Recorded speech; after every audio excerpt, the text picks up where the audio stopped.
We are live. Start the clock. I'm with Ooh. you. We got a clock? Nice. You got the clock. All right. Hey, look, if you're here with Philip and Garth. I am a colonel in the Marine Reserves, and Philip is an old Army vet. I snuck that in. No, he runs the K4 Men's Group and the Wolf Tribe. You know all this because you're on our channel. We are here to talk to you, Battlefield to the Boardroom. We've been coming at you every week for months now. Thank you for the comments, the likes, the shares. All right. We're more than 17 seconds into this, which means only the troopers are still with us. What are we talking about today? We are talking about the ability to get back up when you're knocked back down, which is also known as resiliency and grit and perseverance. And we both have not only lived and walked this talk, but we both came down with 2 tactical tips for you about these things. So who's going first?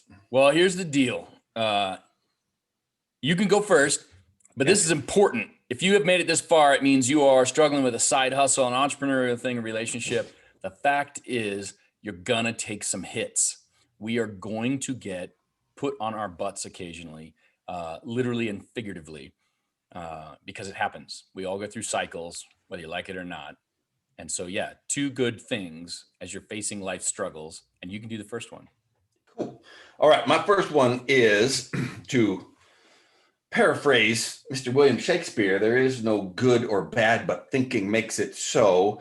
And we live in a world where, boy, we're looking at, Garth's a colonel, and he's got a cool office, and he's got a flag behind him. He's winning at everything in his life. And he's got a sword. Marines are the coolest. And we're comparing ourselves to how we're all presenting our best selves to the world.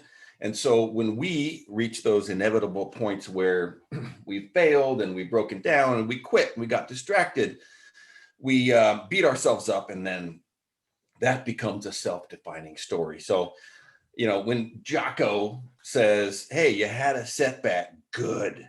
Like, that's the thing that gives you a window into where you are. And it's one of the reasons why, hey, in all branches of the military, I believe, there's some version of embrace the suck. So we change the story about, we do hard things, we persevere, we soldier on. And so in shifting perspective to, yes, I had some adversity, but I moved on through it, that's my number one. Don't judge it. All right. So number one is then what? Thinking makes it so? Sure. Yeah. Okay. Well, that's good. So my number one, then, I will give you this. Even as grown adults, men and women out there, take a look at how children play, because they get knocked down all the time. Learning is hard. Their bones are shifting, their muscles are changing, but what do kids do, right? They play sports, they learn an instrument, they read a book, they try new things, they build a skill, and they're constantly being told, go back into your corner, be quiet, don't speak, sit down, do this, now go on Zoom, right?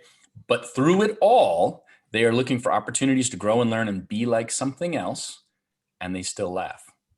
And I think sometimes as adults, we forget that just because, you're 35, we still have to learn new things. You've got to set an objective to figure out something new and try it, and then laugh a little in the process, because many a day has come where I'm kind of on the downside. And I realize it's because I haven't set an objective to learn something or to grow, and then I haven't embraced and enjoyed that process. So number 2, I would say, is be like a kid. Love it.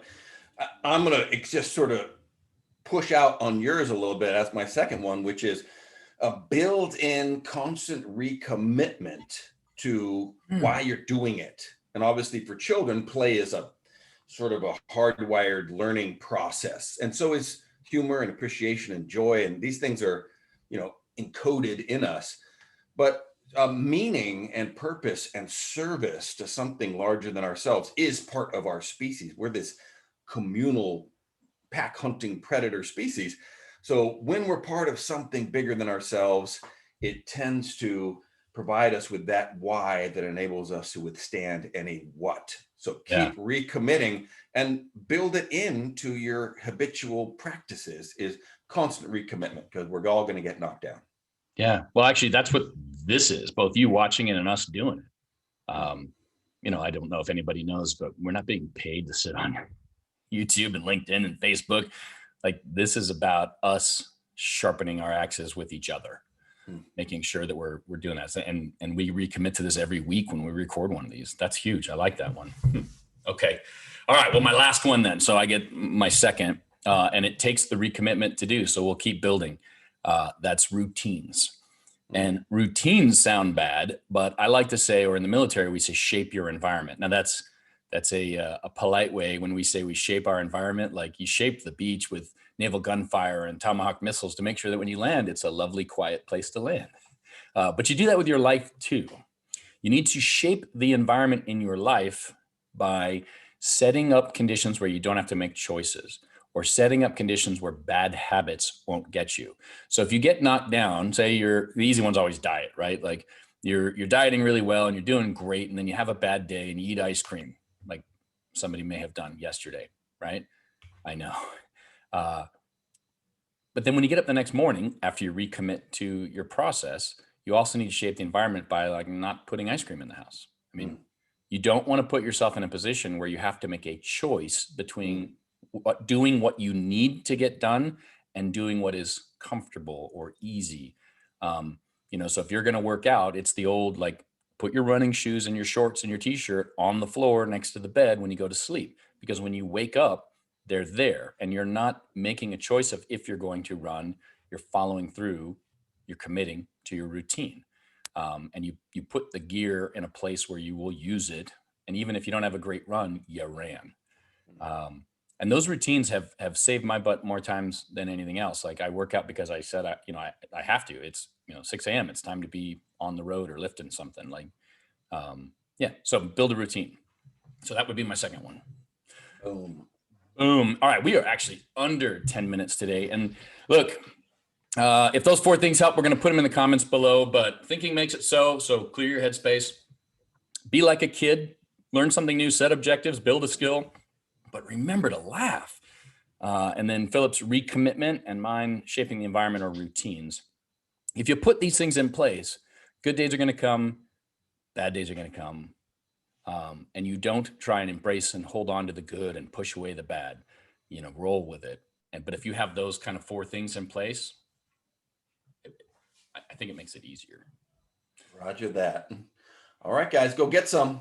All right. Hey, and a little plug, because we have 2 whole minutes left for our 10-minute talk on tactics.